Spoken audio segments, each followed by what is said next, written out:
We are live. Good morning. I was going to say good morning. I was so used to saying good morning. Hi, everyone. Welcome to this special edition of Cup of Tea with Rick G. So it's been a while since I've interviewed anybody in the evening. We are live tonight, and I'm really, really pleased that we have got the one and only Julie Ford on board with us tonight. Good evening, Julie. I keep on saying good morning. It's not morning, folks. It is literally, I'm actually a bit early. It's 7:30. We are live. Hi, Julie. Good evening, Rick. Yeah, I know we're so used to seeing you first thing in the morning. It's just autopilot for you now, isn't it? Good morning, everybody. Oh, yeah, he said good morning. We are live, folks. So, yeah. So, folks, you know what we do here? We have to say hi. That's what we do. So, whoever's watching, you've got to say hi. Give yourselves a shout out. So, tonight, we are going to talk all about property compliance, what's happening in the rental sector right now, and all of the elements that the government keep throwing at us in terms of possessions, possession hearings, and everything in between. So, Julie, I don't want to take away your thunder. Can you just explain to everybody that's listening and watching a little bit about your background and how you ended up doing what you do? Well, good evening, everybody, and thank you for tuning in and watching us here live this evening. My background is probably a little bit like everybody else's. When I first started, I didn't really know what I wanted to be when I grew up. And I think I had about 30 or 40 different jobs before I accidentally fell into property. I got married. I married a squaddy, so moved around with the army quite a lot, and eventually found myself in North London. And one of my first jobs actually was as a new build sales coordinator, which sounds a very grand title, but really I was just selling refurbished blocks in a grade 2 listed building.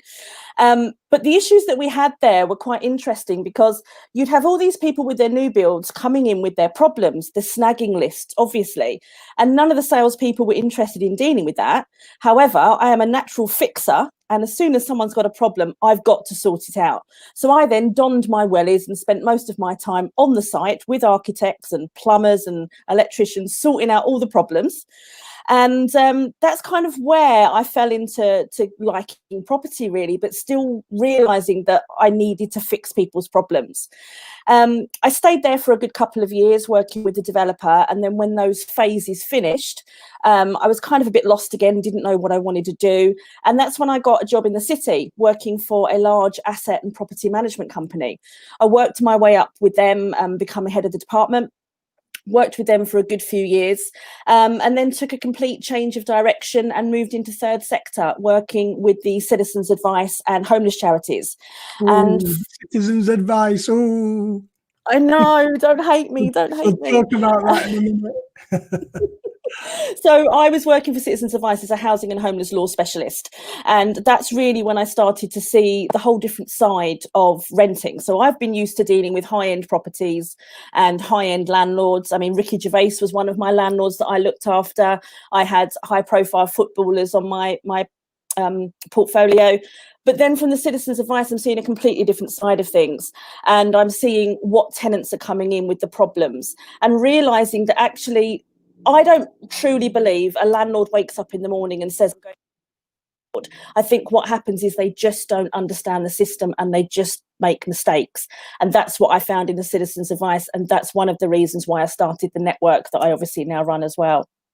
Which is a really big network. So let's talk a little bit about the Citizens Advice stuff, okay? Because I think very often when you've got people that are there to help tenants, sometimes people, well, landlords can see that actually that they're against them and they're the enemy type of thing. So were you ever seen as the enemy type of person working for the CAB? Because I can imagine it was a very stressful job for you and not something that a lot of people would aspire to do. I would imagine it's quite a hard, tough job.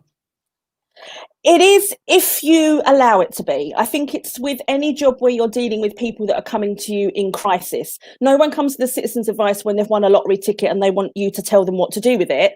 They come to you at the most critical points in their life. They are stressed, they are upset, they're angry. So you're dealing with all of that whilst you're still trying to get to the problem.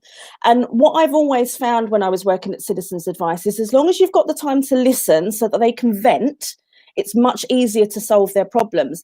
And when I ring a landlord and say, I'm calling from the Citizens Advice, apart from the fact 9 times out of 10, the end of the phone just goes quiet and you think, oh, that's it, I'm not going to win here.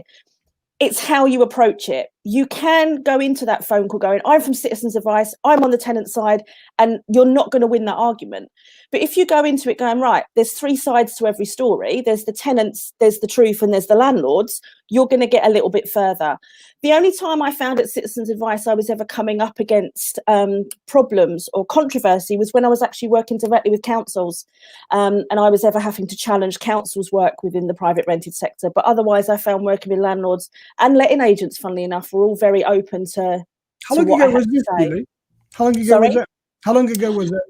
I started with them in 2013, and I was there for 6 years.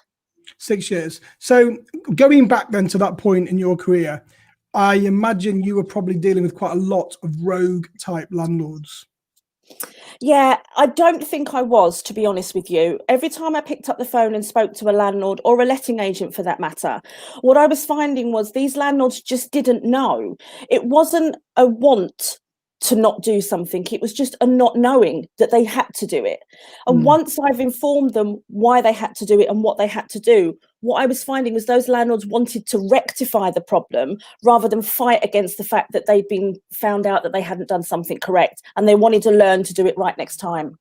And was it at this point then you started to get an appetite for legislation? Because I love legislation, and I am a proper legislation geek, but I put that down to my police background because I had to do it, had to study for my exams, had to study for my sergeant's exams, and it all just, I love consuming information. At what point did you think, you know what, I like geeking out on all of this legislation? I think I've always been like that. I mean, I was like that at school, and I went to uni. I did law at uni, and I think that's really where it all started for me, because you could just see how everything just comes together when you've got the law, because the law just tells you how to do it. How can anyone get it wrong? Well, you'd like to think though, wouldn't you? Because there's a lot of grey. When somebody releases a new white paper or something similar, there's so many unanswered questions in it. Yeah, I agree with you there. And a lot of the time, people don't want to spend the time with their highlighter pen and their cup of tea, going through it all, actually finding out what it actually means to them. But I get a real buzz out of doing that. I mean, when the Coronavirus Act, as soon as we get any kind of came out, when the what came out, sorry. So when the Coronavirus Act came out, I was literally there at midnight, printed it off, and I was like, right, I'm getting through this 358 pages. And I did. Yeah, I was the same. I think what have we had recently when the Right to Rent Act came out, the Deregulation Act, well, that's so long ago now, the tenant fee ban. Yeah, I mean, God, was it? And then, of course, more recently, the repeal or the pending repeal of Section 21, which will be the next thing, which we can talk about in a second. So all of the legislation stuff really does put you head and shoulders. I mean, collectively, when people do study legislation, because knowledge is power. And very often I can be at a property. I mean, I don't go to my properties very often these days, but if I'm there to meet a HMO officer, it's just shocking the level of knowledge that even somebody in that position doesn't have. I remember once, right, I was at a property, and it was a new license for the new mandatory licensing, so they took away the floors. So I think we had about 4 properties then that needed license, not many. And I was at this property, and the HMO officer came in, and he walked into one of the rooms, which was en suite, and he said, "This is no good. You can't pass this." I said, "Well, why? What's the issue?" He said, "Well, the sink isn't big enough. You need to be able to bend over and shave." I said, "There's a young lady lives in this room. She's not going to want to bend over and shave." He said, "All right, then, fair enough." And then, you've got to challenge these people sometimes, otherwise you just won't win. All right, so let's talk about your networking meeting. Now, I know that you run a really big networking meeting. So let's talk about how did that start? Then we'll go through, what it does and how it can help other people that are watching and listening tonight. Okay, yeah. So my networking event is now in its 9th successful year, and to have an event running for that long that's independent outside of any of the larger networks like PIN, for etc., is quite different, because not many people have got maybe the longevity to do it. But I started it really because working within letting agents, I was seeing that even the letting agents, like you said about your guys from the council, don't always know as much as they should know. And at that particular time, there was a lot of networking meetings that were starting that were purely about getting property and growing your wealth and growing your portfolio. But as soon as somebody had that property, there was nobody to tell them how to be a good landlord. And I think that's a real break in the education system between property education that we know and the fact of what it's actually like to be a landlord on the ground. So I started my network purely to take off literally where the other property networking groups were leaving people hanging with sort of like the keys in their hand and a tenant going, now what do I do? So mine was based more on education, information, legislation and peer-to-peer knowledge. If it wasn't for my founding members, I probably couldn't make the network work as well as it does. I mean, you've hit the nail on the head there, because lots of networking meetings are a funnel. That's what they are. They're funneled into somebody's course, then they go on the course, and nobody, I mean, I like to think that, our training company, I say we've got 350 students at the moment in our training company, but we pride ourselves on telling people actually what they need to know rather than what they just want to know. So it's not about making millions of pounds in a day or, going out there and getting property just to say you've got property. We like to make sure that people actually get all of the stuff like the CDM regs and, all of the stuff in the background that people don't talk about, asbestos regulations and all of the boring stuff, LACOR's fire safety. We teach that, but nobody else seems to do it. So it's nice that you're in that arena as well. So how did you start this? Because I know how hard it is putting people in rooms. And to get to where you've got and to do it for such a long period of time takes an awful lot of work. So how did you start? Where did it start? Was it just you and a few people having a brew? It wasn't even as eloquent as that, to be honest with you. I started the whole thing all guns blazing. Before my first meeting, I had a website set up. I'd had the whole kit and caboodle. Had a speaker, the whole thing, and started it in the Holiday Inn in Hemel Hempstead. I had the big meeting room. That's it. I was going big. 2 people turned up. I'm like, wow. Yeah. Oopsie. At that point, though, Julie, do you think at that point, because I know how hard it is to fill rooms, I really do. It's not easy at all. And I've started networking meetings before and not done them very well and given up because only 2 or 3 people turned up. At that point, did you think, what's the point? No, at that point, I thought, what did I do wrong? Right. What have I got to do now to get... I wanted it so badly. I wanted to make this work so badly that I was going to stick at it regardless, no matter what. So I started running the events for free. I started trying to get anybody involved that I could possibly get involved. And for a long while, it was literally just 5 or 6 people in a room that just kept coming. And I think they were only coming because I was providing wine. And it's grown since then. I continue to have speakers, but they're more quarterly than they are on a regular basis. And now I'm in a position where I've got nearly 1,000 people that are connected with the group across Hemel Hempstead, St Albans and surrounding villages, and a base of 400 members. Now, for a small group like mine, that's quite an accomplishment. And now I can fill a room, and we've just had to move from, just before lockdown, we had to move from the venue that we did have it in because we outgrew it, and we in our new venue, and then we had lockdown. So unfortunately I haven't been able to go back, but it's growing from strength to strength. And I'm now actually in talks with the National Residential Landlord Association about having them come on board with me to see if there's some way of working together to give more to landlords, so that instead of having to keep being accredited in different areas, in different towns for different schemes, to see if there's some way that we can do it together, so that if a landlord wants to be accredited, they can do it through me, as well as that gives them accreditation to NRLA as well. So I know there are loads of people now in this arena. There are loads of networking meetings, which is a good thing. What do you think is the most important thing about networking for your crowd, rather than the speakers, etc.? How and why is networking important, Julie? Network is important because, first of all, property is probably one of the loneliest businesses you can ever be in. And I think it's really important that you know that there's other people out there that are also going through what you're going through, or have been through what you're going through. The support and the advice and knowledge from peers just going through it, I think is invaluable compared to anything else that a networking event can bring to you. And it's also what people need, I think, from a networking group is very different. I have people that solely come along because they want to do business. I have people that come along, they haven't even got into property yet, and they just want to see if it's for them. So there's such a varying degree of attendees that you have to make sure that it encompasses all of them without dumbing down the information for those that have been in the industry for years, but also making sure you're feeding them enough information that they feel value when they're coming to the meeting. So how can, if people are interested in coming along to your network meeting, I know that at the moment we're not doing classroom stuff. Are you online? If you are, how can people contact you? Yeah, absolutely. So we have been running all of the network meetings online through Zoom.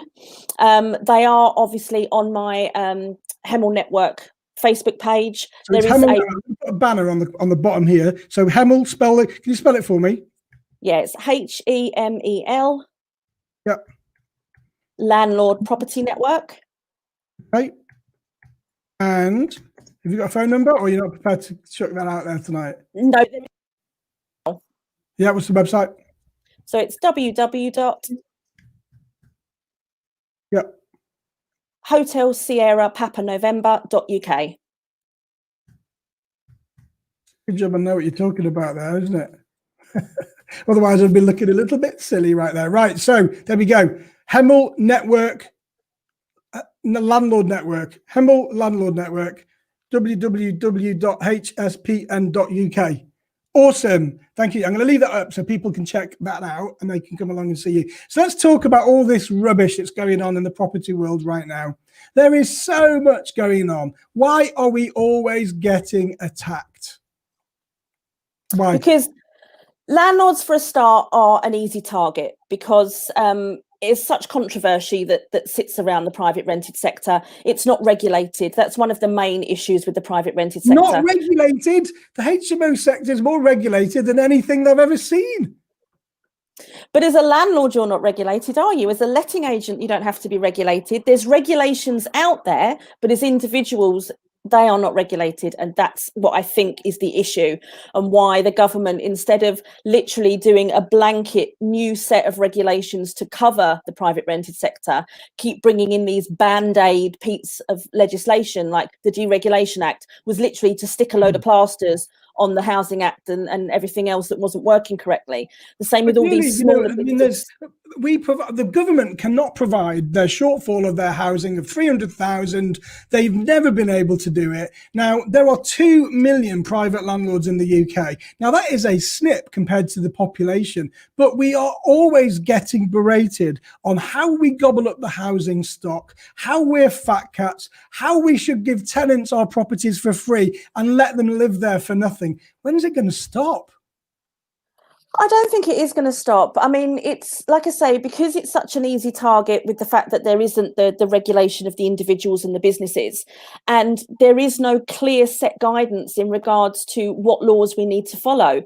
And Scotland did a really good thing a few years back when they basically stripped all of their housing law back, took away assured short hold tenancies. You can only have one type of tenancy now. That's it. That's it. Everyone knows where they're going. Here, unfortunately, if Jeremy Corbyn would have got in, then we would have had something very similar. I'm not going to turn it into politics because otherwise people will shoot me down. But, you know, sometimes I get a little bit frustrated with it because we like to keep a nice, happy, smiley face. And every morning when I'm reporting on the news feed, there's always somebody, isn't there? Always somebody that says, oh, let your tenants stay for free. And, you know, let your tenants do this. But, you know, I mean, you know yourself. I mean, I've got anything between 100 and 150 tenants at any one time and everything in between. Currently, we've got about 120 tenants. Now, we don't make as much money as the press would make out that we do because we have got so many overheads. It is unbelievable. Our rent roll's good. Rent roll's about 50 grand a month, which is great. That's not profit.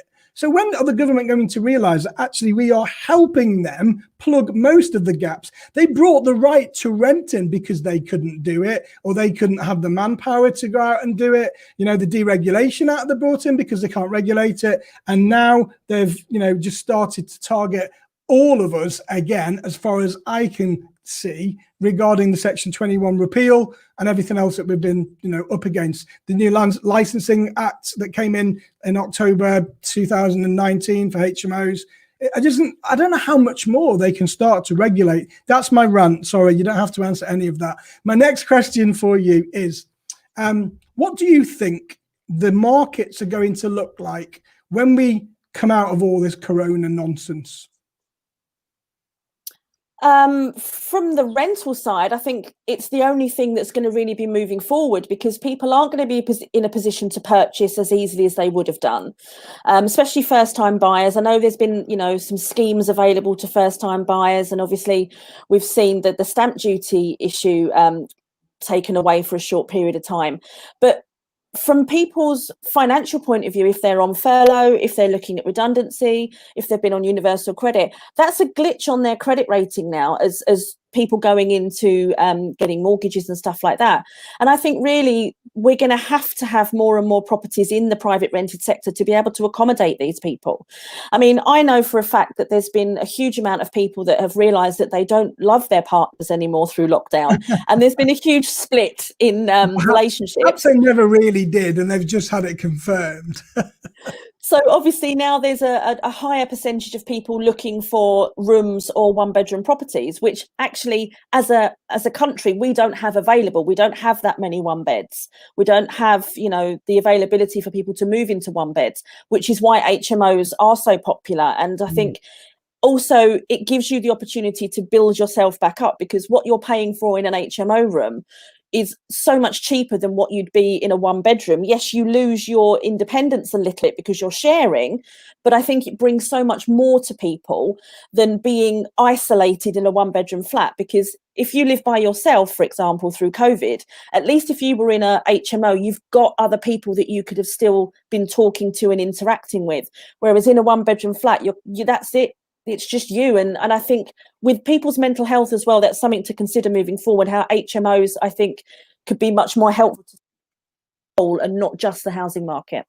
I totally agree with all of that. And I think HMOs are going to be very strong. I think HMOs, for everything that you've just said, people will need a more transient lifestyle as well moving forwards if they're going to have to travel for their jobs. And at the end of the day, no matter what happens to the employment in the country, people will always need somewhere to live. And that's never going to go away. I think landlords may have to change their demographic. They may have to go more down the LHA route than perhaps they would before. But people will always need somewhere to live. I also think that these staycations are certainly at the moment, especially because Boris now has just announced again that, we can't really go, and Spain and what have you. So I think more people are going to be incentivized to stay within the UK to go on holiday. And I think the staycations and the holiday lets are going to be really strong moving forwards. Let's talk about this thing called Section 21, Julie. Let's talk about this nonsense that it must be 2 years ago now when they announced it. If it's not, it must be close to it. And we're still nowhere near. So I'll put it over to you. What are your thoughts on it? And what do you think is going to happen when it eventually materializes, if it does, which I think it will? Yeah, I think it's definitely going to happen. We know that the Renters Reform Bill is currently sitting in Parliament, but we also know that it's not going to get a second reading until next year at the earliest. The issues that we have is Section 21 is too easy at the moment to use. Landlords will use it to get tenants out that are maybe having antisocial behaviour or rent arrears, because it's such an easy process. You're guaranteed that eviction as long as you've got all your paperwork right. Whereas if you want to use a Section 8 and the actual real reasons for evicting that tenant, the hoops that you have to jump through and the paperwork that you have to get right, and then only 8 of those grounds are actually guaranteed to give you an eviction when you go to court. And the tenant's got an opportunity to defend, and they've got an opportunity to have those evictions set aside. And I think for landlords who just literally want the tenant out, done and dusted, move on, next tenant please, the Section 20 is an easy fix for that. And it does exactly what it says on the tin. It's a no fault notice. So it's great if you want your property back. But I think moving forward, if we get rid of Section 21 from the Housing Act, so landlords can no longer have that process, we need to really exaggerate more the clauses within the Section 8, and we need to have more mandatory clauses. At the moment, they're adding sub clauses. So we've got 17A and 14A for antisocial behaviour and domestic violence. But I think we need more than that. We need much more no fault notice. There needs to be a no fault notice in the Section 8s, unless people start using ground one. But then you've got to get landlords to serve notices before tenants physically move into the property. How many is going to get that admin right? So I just Hey, think, do you remember when we used to do that with Section 21? That was a long time ago. I've done that. Yeah. Everyone's here's your Section 21 and here's your tenancy agreement. Yeah, so I just moved in and you're kicking me out already. That brings us on. I mean, I don't remember the last time I actually issued a Section 21, if I'm honest. But that brings me on nicely too. There are so many people at the moment. Now, my big landlord group, the HMO property group, 17,500 active members in that group. And you probably saw the thread yesterday. And it causes loads of emotion, and it kind of splits people where people have got really bad tenants at the moment and they can't evict them because, unlike other places that are pragmatic like Wales, there is no element of, well, you can only do it if it's domestic violence or if it's an offence against the person or it's ASB. We've got nothing. So when Rishi stood up at that lectern and said that tenants now will have to be served 3 months notice before we can kick them out, no consideration whatsoever for emergency cases, nothing. And there's not likely to be now. It's too late for that. So people are screaming and saying, well, I'm going to take the law into my own hands. What would your advice be, Julie, to those people that are going through this element at the moment? And there are loads. Well, obviously, my advice is going to be you have to follow the law. You have to be serving the correct notices, but also understand that in this particular time, this pandemic, none of us have been through this pandemic before. So as much as landlords that we're worried, the tenants are worried also. It's a crisis for both sides. And I think communication really is the key. It may be the first time you've ever spoken to your tenant because, a letting agent moved them in and you've never had to speak to them before. But it's about opening up that dialogue. And like I said before, when I was working for Citizens Advice, it's about how you enter that conversation. I think landlords in this case sort of need to be the grown-up really in this relationship and go in and go, right, we have a problem. I need to know how you are, how this is affecting you. What can I do to help? Okay, you can't pay your rent. Would you like to move out? I can help you do that.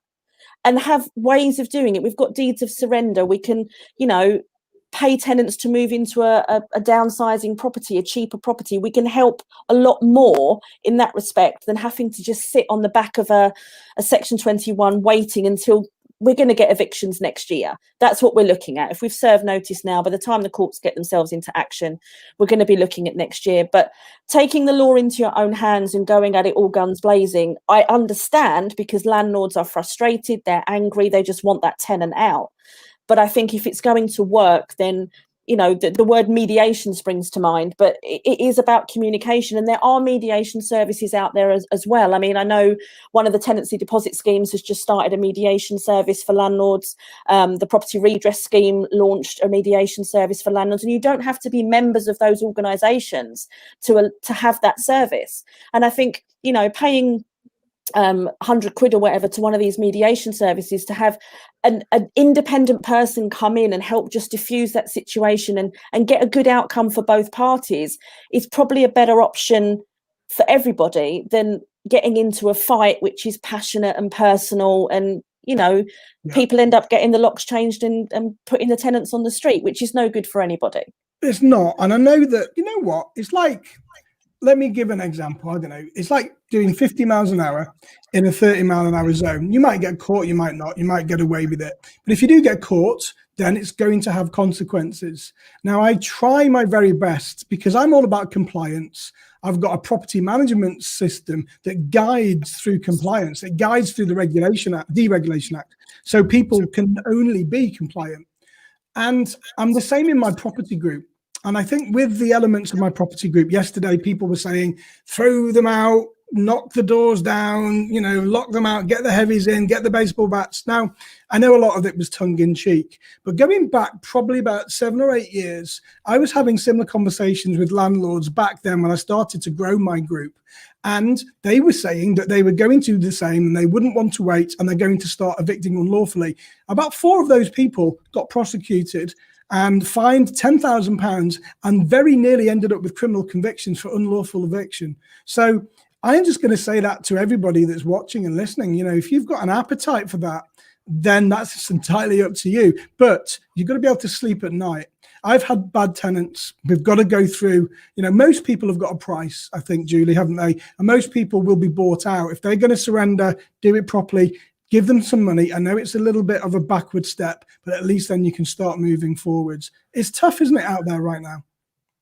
It is, absolutely, but it is tough for everybody, and it's a situation, like I say, we haven't been through before. So everybody is in a situation where they don't know necessarily where their next income's coming from. You've got landlords with maybe just the one property.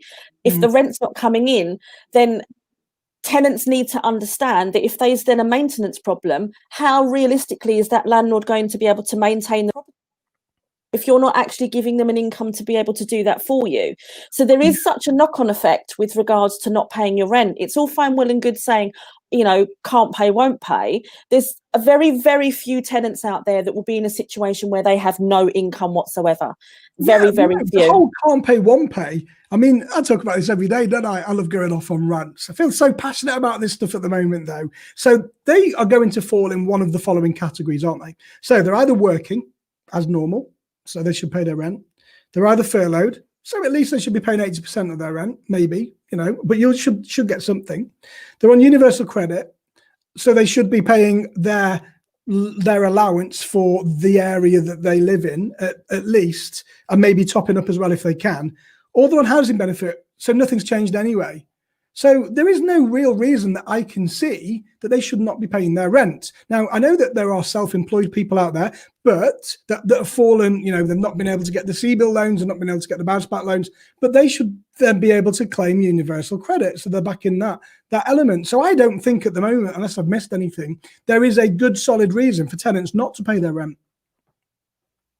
No, absolutely. And for all the reasons you've just mentioned, like I say, there's very, very few people in a position where they don't have any income at all.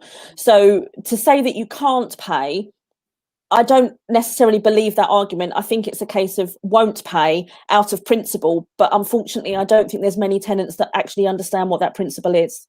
Absolutely. My son loves to watch. My son's on tonight, by the way. I'm going to give him a shout out in a minute. So Ben's just joined us from YouTube. So hi, Ben.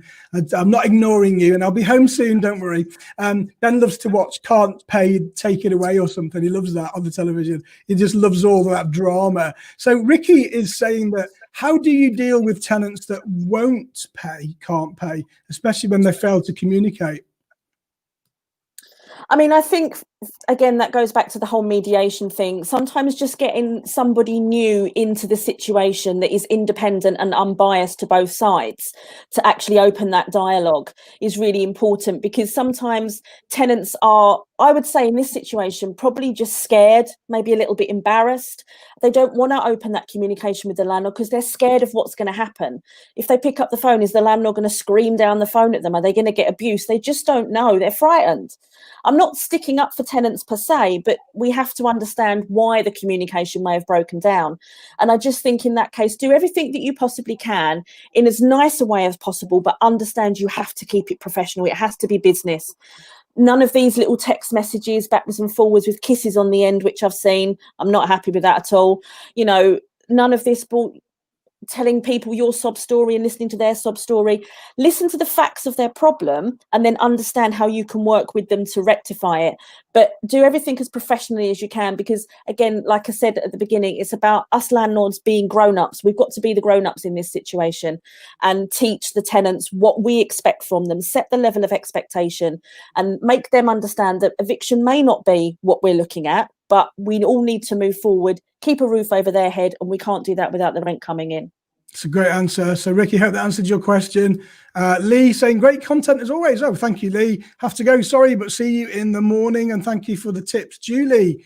Folks, if you've got any questions now for Julie, got about 5 minutes before we're going to wind it up. So fire them across now. Anything about property, tenancies, and the law. Well, not just the law, or not the law in general, but property law would be quite good. Ricky, communication is the key, but I have heard stories where tenants have completely ignored the landlord. So in that situation, Julie, where the tenant is completely refusing to answer any communications, what are you left with? I would look, first of all, at going to the local council. Now, I know landlords don't necessarily like the local council very much, but they do have a private sector housing team. And those private sector housing teams' job, 9 times out of 10, is to keep a tenant in a property. Now, they're going to be the ones that are going to help you engage with that tenant, because if you turn around and say, if they're not engaging with me, I'm going to have to serve notice. And then, unfortunately, Mr. Council, the council will want to be on your side, helping you communicate with that tenant. Yeah, very much so. And they do, because I've been in this situation the first week in lockdown, and we had a really poor tenant, and he actually gave notice. And, you know, like everything, I keep everything in writing. Obviously, if a tenant gives notice, we keep it in writing just to make sure. And he didn't go. So I didn't phone him up. One of my team phoned him and said, "What's happening?" So I'm going at the weekend. Don't worry, I'm going at the weekend. So we documented it and we put it on our system, Go Tenant. And came the weekend, we had a phone call on the Friday night from the housing officer, and they were quite curt. "What do you think you're doing, kicking out your tenants without notice? Not only can you not do this, but you can't do it now because of coronavirus anyway." Like, whoa. This guy's given notice. He's leaving on his own accord. Oh, well, he didn't tell me that. Well, he's got nowhere to go. So I've advised him to stay put. And he was caught in the property with a knife. He was threatening other tenants with a knife. And the housing officer now has just told him to go back into the house. I'm like, great, thank you. But then we actually got onto a level playing field and started to talk with each other. And she actually helped us get him somewhere to live. Now, normally, in my experience, it would be the last resort. And the housing officers wouldn't normally get involved until they are homeless, because then at that point, then they become an emergency. But she actually worked really proactively to help him find somewhere, to help him move, and he did. So that was great. So great advice again. Don't be scared of these people. You know, everybody wants an easy life, right? And if we can do that lawfully and we can work together, then that's absolutely fantastic. Sarah, councils have powers, landlords don't. Well, I guess councils have powers. They do have powers. Sometimes they perhaps abuse them. Sometimes they don't really know the law themselves. So, you know, my advice to everybody is just get clued up on the law, on the Housing Act. Get clued up on the Housing Act. Go on an NRLA program and get clued up on tenancy and lettings, because the more you know, the more you can actually push back. We don't want to upset people, do we? We don't want to do that. But absolutely. Interrupted. Sarah's saying the broadcast is interrupted. Are we still here? Yeah, we're still here, I think. I'm still here. I'm still here too. I think we just lost quite a few people there, but no, we're still here, folks. We are still here. Lorraine, it's a family affair tonight. My wife's on here. So Lorraine said that UK bookings are up 50% this month compared to last year on staycations. Staycations are helping the UK economy, as Ricky's saying. And Ricky again saying the biggest blow is definitely Section 24. Oh, we haven't discussed that tonight. Paying tax on borrowed money that belongs to the bank. It's just, yeah, actually, we didn't mention that tonight because that's been here for what? Well, 3 years. I mean, it started 3 years ago and it's in full force now. Yeah, you've got to do your tax planning, folks. You've got to make sure your company structure's done in the right way, and you've got to speak to an accountant. It's the best thing I can do with that. Ricky, again, you're very prolific tonight, Ricky. I believe in licensing legislation as it helps to increase property and living standards and get rid of the rogues. Yes, I agree as well. Absolutely. We're back. So we had a little bit of a glitch there for some reason. Sorry, Manny. Don't know what happened there. It was all good from this side. Folks, we're nearly 45 minutes in. So that was a great chat tonight, Julie. As I say, it's just, it's just like shooting the breeze and having a bit of a rant. Sometimes you've got to let that steam out. And you've got to fight for what you believe in. Let's just finally talk about our cousins in Wales. What do you make of this new 6-month eviction process? I think it's quite sweet, really, that the government have given it a go. But from the practical side of things, at the end of the day, this new 6-month notice is only going to be in place until the end of September. So really, anyone that wants to serve notice now, having to serve 6 months, just wait until the end of September and serve a 2 months notice. It's going to be a lot quicker. Yeah, you see, but they don't tell you that, and not everybody understands the legislation. So I bet you loads of people now have gone in with 6 months. Biggest issue now is the court backlog, isn't it? I can't remember. I think you know the stats. How many backlogs have we got at the moment in court in the UK? I really don't know now, unfortunately, but I know we were looking at some sort of that it was in the thousands. It was in the hundreds of thousands, I think. So Crazy, isn't it? I mean, when Yeah. we do start the process again very soon as well, it's coming up, isn't it? You know, it's nice to see the system moving, but I think that, you know, the powers that be have stated that most people will be looking up towards a year to get their possession hearings actually dealt with if they've served the notification to the courts and to the tenants to say that they are still proceeding, because a load of people are going to forget to do that as well. Yeah, I mean, this is something about this new piece of legislation that they've sort of almost sneaked in under the radar, really. Landlords will now have to serve what's called a reactivation notice. Interestingly, this doesn't come in prescribed form, so you can literally handwrite it, but you have to deliver it to the tenant and you have to deliver it to the court, and it must contain specific information. So it must tell the court exactly what you want to happen. So whether you want the case to be heard, listed, relisted, or referred to a judge. But interestingly, in the legislation, it does say that a tenant can also serve a reactivation notice. So if a tenant wants something to happen a little bit quicker and maybe the landlord is dragging his heels, the tenant can actually reactivate a notice period as well. All right. Okay, cool. Awesome. Ricky's saying the vocals are frozen again. Are we having trouble tonight? Everything looks good from my side. Rick, your video is out of sync with your audio. You're on loop visually. Okay, we're having a few audio problems by the look of it. Don't know why. We're all good on this side. I can see Julie and hear her quite well as well. So we can just chill out and just talk amongst ourselves, Julie. And we can talk about motorbikes again now. That's it. We can go back to talking about motorbikes, etc. A couple of people are saying that it's on loop. I don't know if you can still hear us, folks. So that's probably a great opportunity to wind it up then, Julie. So I want to say thank you so much for joining us tonight. And don't forget, folks, if you are interested in joining Julie at her network meeting, the link is back here, www.hspn.uk. Check it out.